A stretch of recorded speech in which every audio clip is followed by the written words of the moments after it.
नमस्कार, city news मधून मी रोहिणी.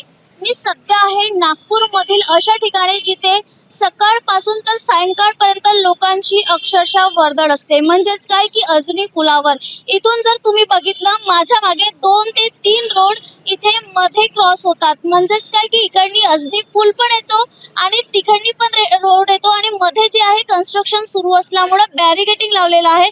जर तुम्हाला दिसू शकत असेल तर तुम्ही बघा माझ्या सोबतच की इथे कंटिन्युअसली लोकांची वर्दळ ही सुरू आहे आणि ट्रॅफिक जाम होतो.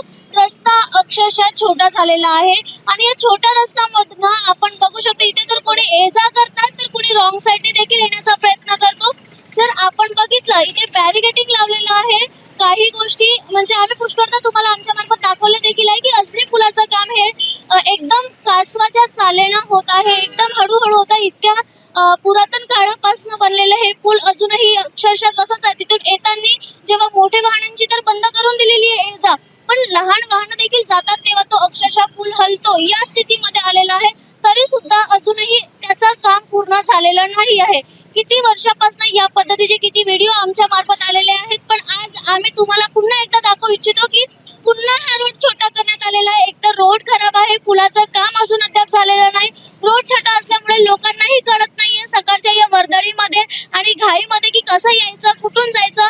दोन्ही साईडने दोन्ही लोक येण्याचा प्रयत्न करतात. इथे आपल्यासोबत ट्रॅफिक पोलीस देखील आहेत. आपण त्यांच्याशी बोलण्याचा प्रयत्न करणार आहोत की नेमकं इथली सिच्युएशन काय आहे, कसं ते लोकांना सतर्क करतात आणि हा एवढा आवागमनवाला रोड आहे इथे ते कसं बघतात आहे. सर काय सांगाल, हे दोन्ही साईडने आता तुम्ही बघू शकता एकदम छोटा रोड झालेला आहे आणि इतक्या दिवसांचं हे काम अजून रखडलेलं आहे. रॉंग साईडनी पण लोक प्रयत्न करतात येण्याचा. तुम्ही त्यावर त्यांच्यावर लक्ष ठेवणार का सांगाल? मॅडम, सांगायचा पहिला प्रश्न असा आहे की अजनी रेल्वे ब्रिज इथे पुलाचं अंडरग्राऊंडचं काम चालू आहे आणि त्यामुळे इथे एक अजनी रेल्वे स्टेशनला इथं प्लॅटफॉर्म नंबर 1 पासून तर 7 पर्यंत बनलेलं आहे, पण 3 नंबर प्लॅटफॉर्मपर्यंत रेल्वेचं आवागमन होत राहते. त्यामुळे पॅसेंजर लोक येतात आणि अजनी ओव्हरब्रिजला रेल्वे शेड काढून रेल्वे ओव्हरब्रिजवरून एक रस्ता येतो. असे 2 रस्त्याचं हे छोटं डिवायडेशन आपला अजनी ओव्हरब्रिज इथे येते. त्यामुळे त्या रोडावरतीचं जे काम चालू आहे तिथं हा नॅरो रस्ता आहे, म्हणजे लहान रस्ता आहे आणि त्या रस्त्यावरती बॅरिगेट लावलेले आहे आणि त्यांचं पुलाचं काम सुरू आहे. त्यामुळे कसं आहे, येणाऱ्या लोकांना एखादी मोठं वाहन आलं, छोटंसं लाईट व्हेकल आलं त्या एक मिनिट आता आपण बघू शकतो की हे रॉंग साईडने येण्याचा प्रयत्न करत आहेत. फक्त त्यांचं लक्ष ट्रॅफिक पोलिसांचं माझ्याकडे आल्यानंतर असे काही युवक आहेत जे आपण आता स्वतः लाईव्ह मध्ये बघू शकतो की ते प्रयत्न करतात रॉंग साईडने येण्याचा.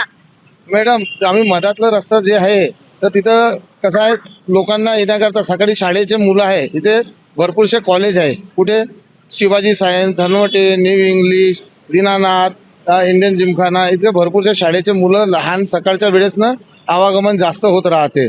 त्यामुळे हा रस्त्यावरचा नॅरो रस्ता असल्याकारणाने हा पॅक रस्ता चालतो.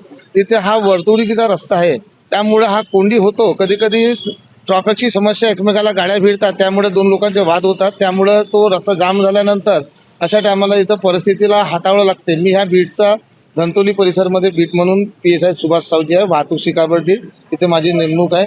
आमचे माननीय DCP साहेब त्याकडं सर्व लक्ष देत आहेत. DCP साहेब मार्गदर्शनासाठी इथे आम्हाला सांगतात नेहमी की तुम्ही बीटचे अधिकारी असले, तुमची जबाबदारी आहे, तुम्ही कर्मचाऱ्यापासून काम करून घ्या आणि ते योग्य ते आमच्या कर्मचाऱ्यापासून आम्ही काम करून घेतो.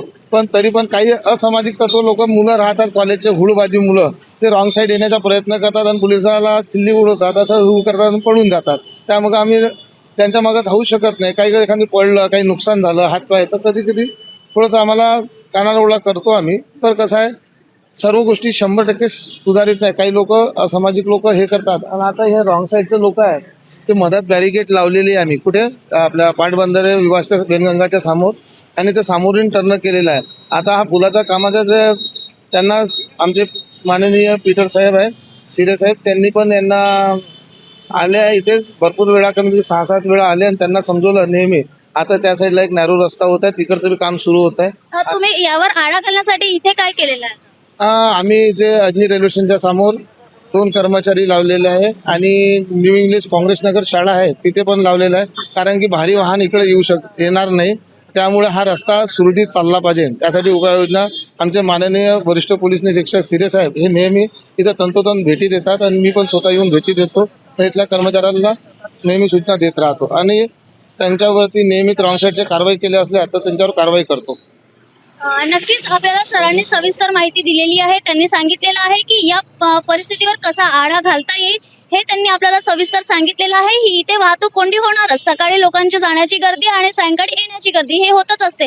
आणि आम्ही तुम्हाला लाईव्ह मध्ये दाखवण्याचा प्रयत्न केला की फक्त त्यांची थोडी नजर काय चुकली आणि तिथे रॉंग साईडने एक व्यक्ती येताना आपल्याला दिसला. आता आपण बघू शकतो जेव्हा मोठे वाहन येत आहे तिथे तर त्रास होतो. जसं बाईक येतात तर काही नाही, जेव्हा एक कार आली की त्याच्या बाजूला फक्त 2 गाडी येऊ शकतो, त्यानंतर नाही.